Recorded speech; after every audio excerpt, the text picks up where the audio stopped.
Ողջույն սիրելի բարեկամներ։ Այս անգամ կցանկանայինք խոսել խորհրդանիշներից, հատկապես երբ մոտենում է Սուրբ Ծննդյան եւ ամանորյա տոները։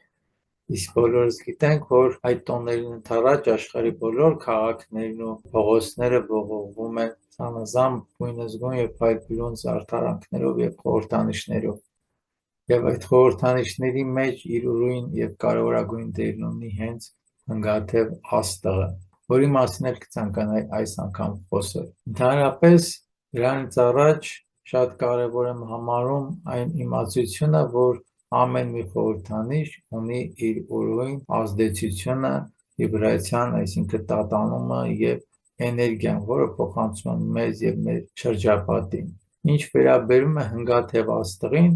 հնգաթև աստղը դա մարդու ֆիզիկական մարմնի խորհրդանիշն է, որը սուրգագաթը դեպի վեր խորհրդանշում է երկու ոտքի վրա ամուր կանգնած մարդը, որը ձգտում է դեպի վեր, դեպի ճանաչողություն։ Սակայն այդ զարդարանքների մեջ մենք շատ անգամ կնկատենք շրջված ձևով ներկայացված հնգաթև աստղը, որն էլ թաքնագիտական դաշտում ավելի շատ հակաքրիստոսի խորհրդանիշն է, այսինքն դիվային ուժերի, կամ այլ ձև ասած գլխիվայր շրջված մարդու, որը ապահովում է աճ ոչ թե դեպի վեր, դեպի ինքնաճանաչում կամ տիեզերք, այլ հակառակ աճ է գրանցում դեպի ներքև, դեպի ցած, դեպի միայն նյութական աշխարհ։ Եվ այդ խորհրդանիշների ողողումը պատահական չի եւ անմիջական կապ ունի մեր այս նյութապաշտ աշխարհի հետ։ Կապում եմ այդ ամենը, որովհետեւ ոչինչ պատահական չի լինում։ Ասեմ ավելին, այդ խորհրդանիշը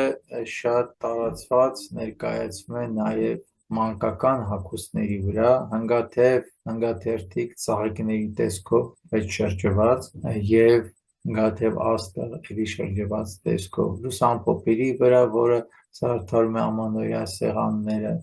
Շատ ուշադիր եւ պետք է լինել եւ կարեւոր եմ համարում նկատել Եղեռնի հիշատակման օրը անմողոքի խորհրդանիշը, որ էլի հնգաթև աստղի տեսքն ունի, շատ անգամ օգտագործում ենք եւ փակցնում նորից շրջված տեսքով։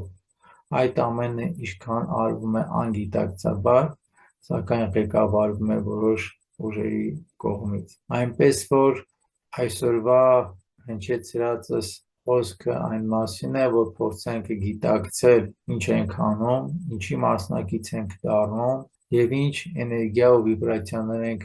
մտցնում մեր ընտանիքներ, տալիս մեր երեխաներին եւ ինչպես նորից ասում է, ինչ ցանում ենք, այն էլ կհնձենք։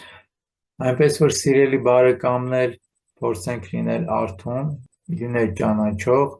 ճանաչենք մեր ամեն մի քայլը իր խորհրդանշով ու խորհրդաբանությամբ եւ փորձենք ճշմարիտ ճանապարհով գնալ դեպի վեր, ճանաչողության դաշտ։ Այս անգամ այսքանը, մաղթում եմ հարթուն առաջընթացներ մինչ նոր հանդիպում, իսկ հաջորդ հանդիպմանը փորձեմ ներկայացնել խաչի խորհրդանիշը։ Շնորհակալ եմ, հաջողություն։